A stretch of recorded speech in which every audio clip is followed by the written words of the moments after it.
So the other day I was messing around with TNT in training mode and I noticed something very interesting.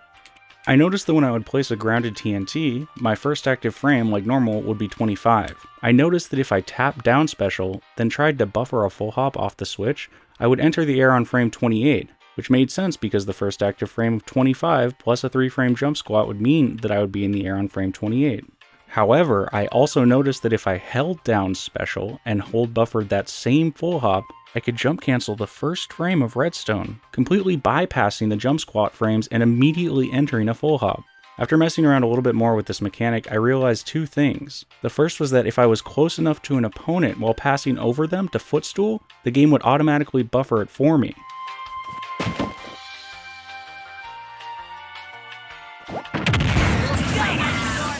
The second thing I realized was timing this jump cancel at the correct moment while passing through TNT would cause the collision push box to greatly increase my horizontal coverage on full hop.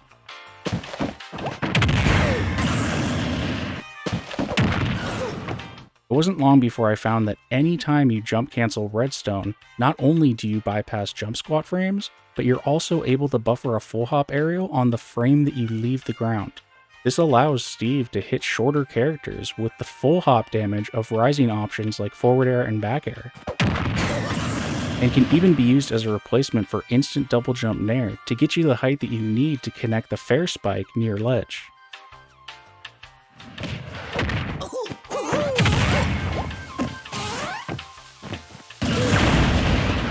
Because redstone only needs to be active for a single frame in order to jump squat cancel, there are a variety of movement options and scenarios where you can buffer it and immediately enter the air with a rising full hop aerial, even skipping the single frame of redstone walk. While other scenarios might actually benefit from using redstone walk to microspace while continuing to face one direction against the opponent.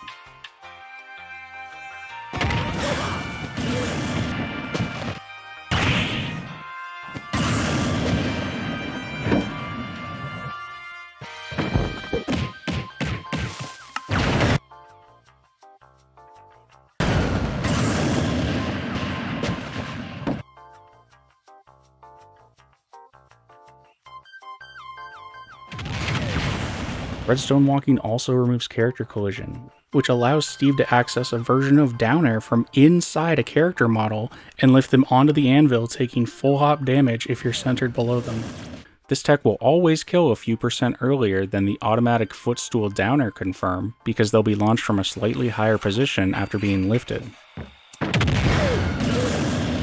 Now, if the only thing that this tech did was slightly lift your opponent closer to the blast zone, then it would not be worthy of a name like the Anvilivator, but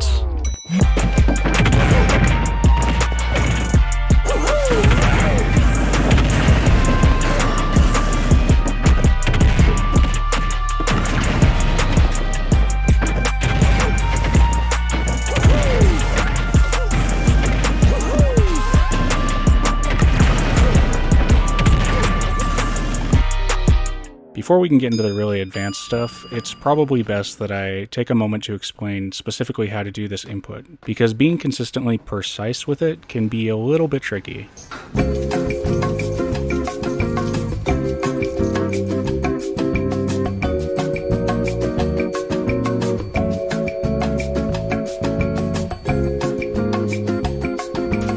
This tech is much easier to pull off if you're doing it with the C-stick and a shoulder button set to jump. Because you're skipping jump squat frames, you have to input jump and dare on the same frame, otherwise you will not lift them. And doing it with these inputs allow you to most consistently achieve that while still having full access to the left stick for redstone walk. A variety of different jump timings and C-stick angles will allow you to easily cross up your opponent, which is incredibly important for what we're about to discuss. When Steve lifts an opponent onto anvil through their shield, it creates a true block string, where the landing hitbox is guaranteed to shield poke and combo into double jump forward air and back air. The window for both of these follow-ups at mid to mid-high percents is huge, and the opponent can easily lose a stock if they DI up and away or if they double jump early.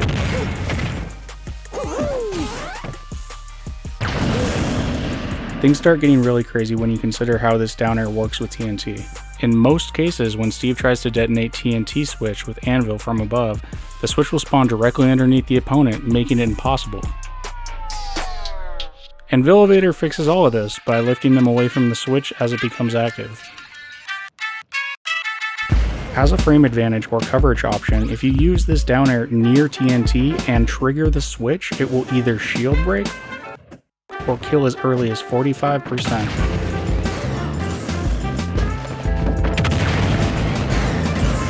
When lifting TNT with Anvilivator, the hit lag causes you to pop off the anvil, canceling all end lag while keeping the projectile hitbox out for the next 8 frames,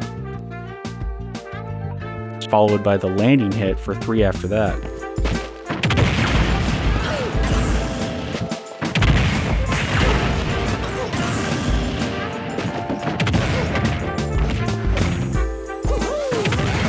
Using tether grab while on anvil can easily grab an opponent right out of the air, while still giving you full control on DI mix-ups.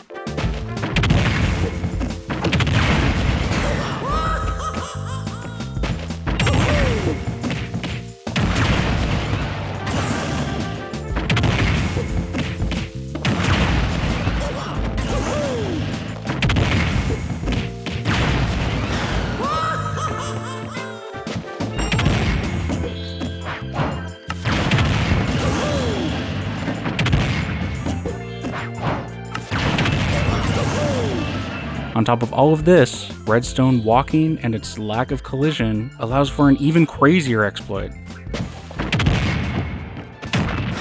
Just like with TNT, redstone boosting through anvil gives Steve access to a bunch of new options. None of these clips have been sped up in any way. The boost is happening purely because of collision mechanics.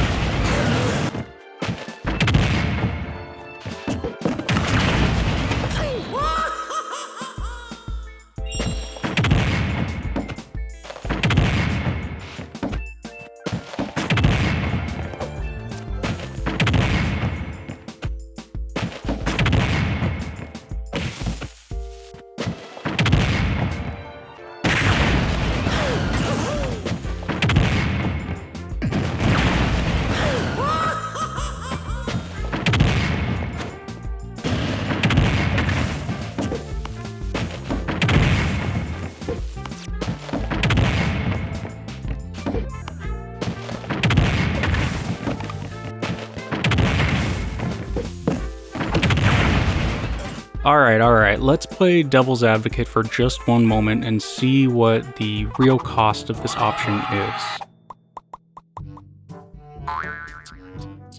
I think it's about time we consult ultimate frame data. Alright, let's just scroll past all of this, and holy moly, that is a lot to unpack. Start with TNT because it is the most resource intensive, and alright, not a whole lot of info here, to the wiki, I suppose. Yo, hold up, that was way faster, definitely do that from now on. I'm not gonna read this out loud because I'm sure you can find it on your own, but TNT costs 50 material units, which is why most Steve players don't opt to use it unless it's a guaranteed edge guard or ledge trap scenario where they need an impactful option and they're almost guaranteed to get the kill.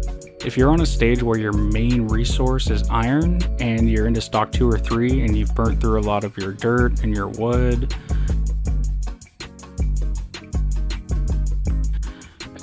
there's a good chance you'll be spending 5 iron for 1 TNT, or something close to that, which could potentially be used in a better way.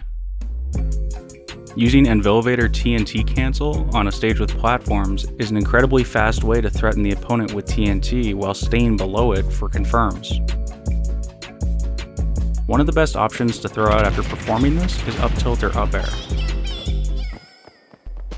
Both the hitbox duration and range will be extended, allowing you to confirm TNT detonation on hit or throw out a grab. To Depending on whether you choose to hit TNT with up air and then fast fall, or fast fall and hit it with up tilt, you can choose which direction they'll be sent with up throw. This same sequence can also be used defensively from below platforms when the opponent is trying to dash or jump towards you. All of the other instant TNT detonation options like forward air and dash attack still exist, but here are some of the best ones that I've found when pressuring an opponent on a platform.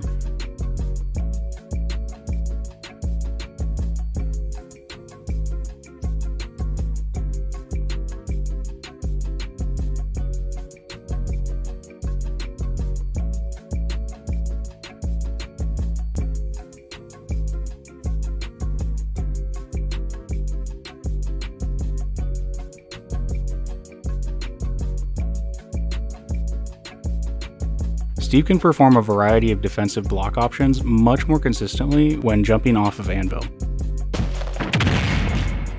With this configuration, once the top block gets to about 50% health, you can elytra through it and then ledge cancel on the block next to it.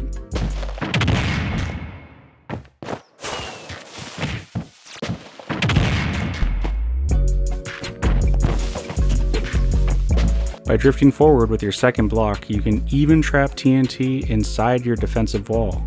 And because each time minecart passes through both Anvil and TNT, it gets a slight momentum boost on the other side, you can do some pretty interesting coverage options.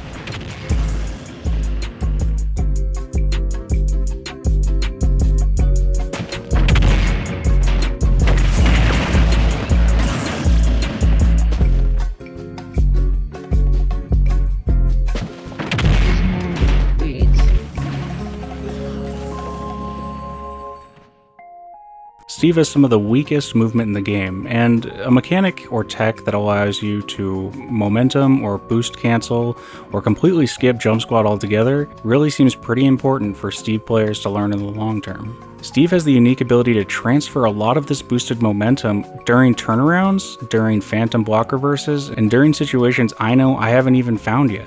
Because of all the ways that Steve is able to generate hit lag on his own and mess with collision properties, I know that there is much more out there to be found. But Steve is just one of those characters that I could end up labbing forever, but I'd rather get this information out there so people can start iterating on it and using it to win matches. I really appreciate everyone who stuck around and made it this far through this incredibly dense video, but let it be known that this is only the tip of the iceberg. Subscribe if you feel so inclined. I will be posting the next video in this series very, very soon. Steve is the deepest character in this game at the moment, and nobody can convince me otherwise. If you don't believe me, check out my Twitter at LGSweetsTweets. I just posted the trailer for the next video. Also, I'll be doing a birthday stream tomorrow over on twitch.tv/LGSweets if you feel like checking that out.